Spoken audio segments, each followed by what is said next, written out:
Well, it's hard to believe it's been 5 years since the passing of Coretta Scott King, and while her physical presence is missed throughout the world, today was about giving birth to the living memorial.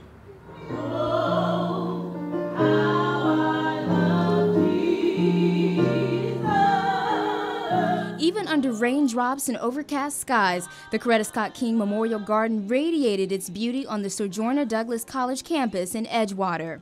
It is a rainy day, and with the rain, the flowers will bloom. And Coretta Scott King wanted us all to be flowers and bloom. Their ceremony included the King's youngest daughter, Reverend Dr. Bernice King, who was the keynote speaker.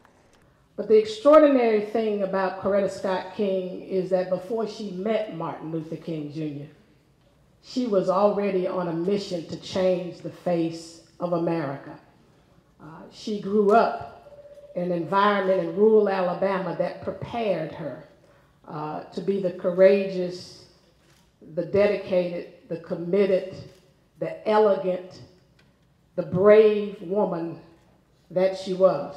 The day not only paid tribute to Coretta Scott King's accomplishments in fighting for equality for all people, but organizers wanted the garden itself to capture her demeanor as a graceful woman. She was, appropriately stated, the First Lady of the Civil Rights Movement, and in addition to having to raise a family, a wonderful family, she had to balance her time, as they said, between motherhood and the movement.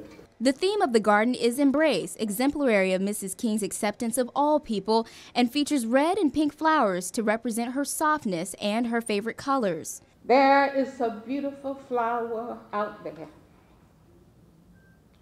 A beautiful flower in the garden. A beautiful flower with a fragrance so profound.